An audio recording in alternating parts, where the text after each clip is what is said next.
Hey everyone, good morning, welcome to our new blog. তো আজকে দিনটা ছিল শনিবার, এখন ঘড়িতে সকাল 6টার মতো বাজে। আর আজকে তো শনিবার মানেই নিরামিষ। তো আজকে বানিয়ে নিয়েছিলাম মিক্স সবজি। মিক্স সবজির মধ্যে ছিল আলু তো থাকবেই, কমন আলু, ঢেঁড়স, বাঁধাকপি, মিষ্টি কুমড় এসব দিয়েই বানিয়েছি।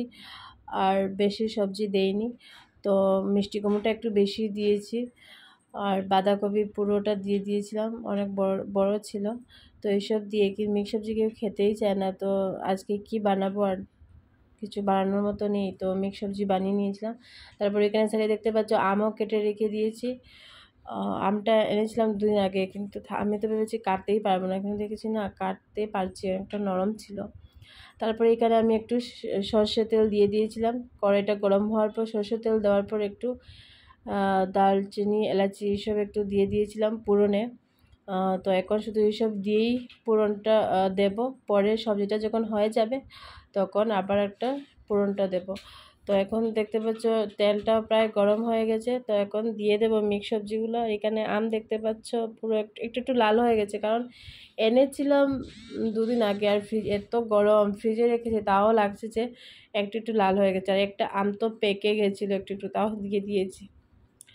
তারপর দেখতে পাচ্ছ তেল গরম হয়ে যাওয়ার পর এখানে আমি একটু হলুদ পাউডার আর একটু নুনও দিয়ে দিয়েছিলাম, যাতে তেলে ভালো করে ফ্রাই হয়ে যায়। ফ্রাই হয়ে যাওয়ার পর আমি সবজিটা ছেড়ে দেব, ভালো করে গরম হয়ে যাওয়ার পর, যাতে মশলার গন্ধ না থাকে। তো দেখতে পাচ্ছি এখানে আমি সবজিটা দিয়ে দিয়েছি তেলে। আর ঢেঁড়সও দিয়েছিলাম 4-5টা কেটে। তো এখন এত বেশি হয়ে গেছিলো কড়াইতে, তারপর যখন হয়েছিল তখন সবজি এত অল্প হয়ে গেছিলো। প্রথমে দিয়েছি যাতে কড়াইতে জায়গাই হচ্ছিল না।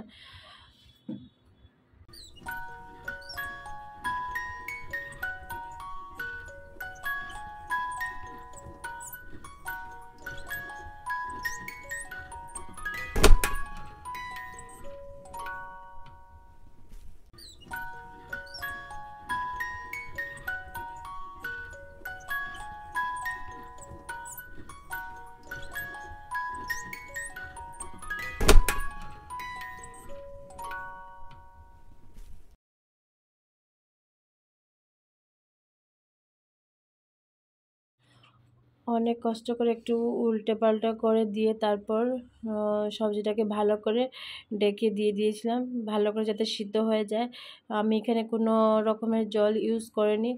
তারপর আধা ঘন্টার পর যখন সবজিটা উঠেছি দেখতে পাচ্ছি পুরো সিদ্ধ হয়ে গেছে। তারপর একটা জিনিসই আমি ট্রান্সফার করে নিয়েছিলাম, যাতে আবার একটু আমি সম্বাস আগে দেখিয়েছিলাম প্রথমে যেটা আমি সব পুরো সম্বাস দিয়েছিলাম, তখন শুধু নুন, একটু দারচিনি এসব দিয়ে একটু 5 ফোড়ন দিয়েছিলাম। এখন আর একটু আবার সরষের তেল দিয়ে দিয়েছি। সরষের তেল দিয়ে এখানে একটু শুকনো লঙ্কা ফোড়ন দিয়ে দেব। শুকনো লঙ্কা, কাশ্মীরি লঙ্কা গুঁড়ো একটু দিয়ে দিয়েছিলাম কালারের জন্য, যাতে কালারটা একটু ভালো আসে। কাশ্মীরি লঙ্কা গুঁড়ো দিয়ে দিয়েছিলাম যাতে একটু কালারটা ভালো আসে। আর একটু 5 ফোড়নের সম্বাস দিয়ে দিয়েছিলাম। তারপর ভালো করে গরম হয়ে যাওয়ার পর আমি সবজিটাকে আবার এখানে ফেলে দেব। আর এখানে একটু দেখতে পাচ্ছি একটু জিরে গুঁড়ো, ধনে গুঁড়ো এইসবও একটু দিয়ে দিয়েছিলাম। যা যেহেতু আমি প্রথমে দিইনি, প্রথমে শুধু দিয়েছিলাম শুধু দারচিনি এসব দিয়েই আমি একটা 5 ফোড়ন দিয়েছিলাম। এখন সব মশলা দিয়ে এখন একটু সম্বাস দিয়ে দিয়েছি। সম্বাস দেওয়ার পর এখন প্রায় ঘড়িতে 8টা বেজে যাচ্ছে। তো বাইরের দিকটা তোমাদেরকে দেখিয়ে দিলাম। আর এখানে দেখতে পাচ্ছ আমার একটা মানি প্ল্যান্ট লাগিয়েছিলাম, অনেকটা বড় হয়ে গেছে। আর এখানে সাইডে যে বলেছিলাম অনেকদিন আগে যে বন্ধুরা যে তুলসী চারা নিয়ে এসেছি, এটা আর বড়ই হতে চাইছিল না। তারপরে বাইরে দেখো অনেকটা হাওয়া চলছে, অনেক বেশি ভালো লাগছিল, কিন্তু গরম কম নেই। হাওয়া চলছে কিন্তু গরমও আছে। তারপরে এখানে দেখতে পাচ্ছ ওই যে চা পাতা রেখে দিয়েছিল মা এই তুলসী গাছের নিচে দেবে বলে। তুলসীর চারাগুলো মানে যখন যেমনি এনেছিলাম করে এমনিই আছে, এটা বড় হতে চাইছে না। বন্ধুরা, তারপর শনিবারে আর কোনো ব্লগ টক করা হয়নি, আর যতটুকু ছিল এটাই দিয়েছি। তারপরে এটা ছিল রবিবারের সকালবেলা ব্রেকফাস্ট বানানোর জন্য। তো রবিবারের সকালবেলা কী হয়েছিল, একটু বিরিয়ানি ভাত আর একটু মাছ ফ্রাই বানিয়েছিলাম। মাছটাকে ডিপ ফ্রিজে রাখার জন্য মাছটা পুরো একদম একটা শরীরে লেগে গেছিলো, খুলতেই পারছে না। তারপরে জল দিয়ে আধা ঘন্টা ভিজিয়ে রেখেছিলাম।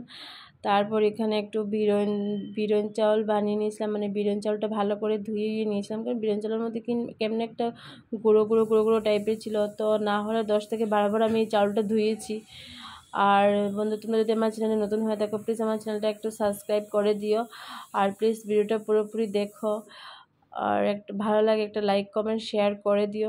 তো দেখতে পাচ্ছ এখানে একটু কালো কালো কেমনে বেরোচ্ছে। তো ভালো করে ধুয়ে নেওয়ার পর আমি বসিয়ে দিয়েছিলাম কুকারেই। তো কুকারে বসাবো, তো জল নেই, তো হাজব্যান্ডকে বললাম যে একটু জল ঢেলে দাও।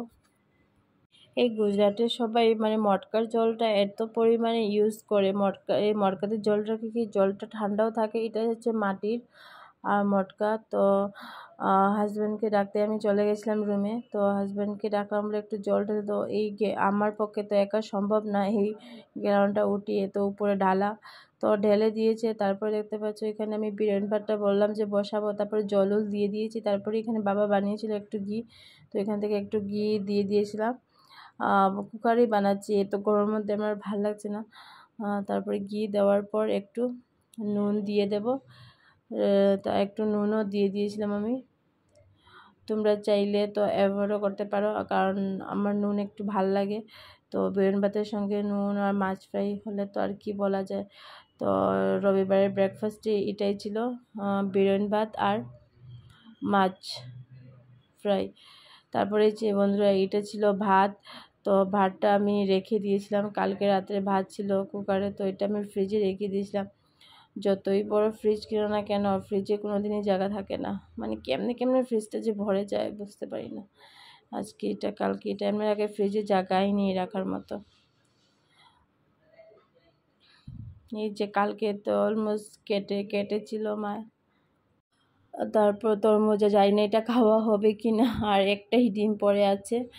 আর এই যে কালকে আমরা গিয়েছিলাম না বাজারে, তো অনেক জিনিস কিনেছিলাম। তো এই ডাবারটাও 3টা ডাবা এনেছি কালকে বাজার থেকে কিনে। এটা আজকে ভালো করে ধুয়ে রেখে দেব। তারপরে এখানে দেখতে পাচ্ছ মাছগুলো আমি জলে ভিজিয়ে রেখেছিলাম, কিন্তু তাও আধা ঘন্টার মতো হয়ে গেছে, তাও ছুটতেই চাইছে না।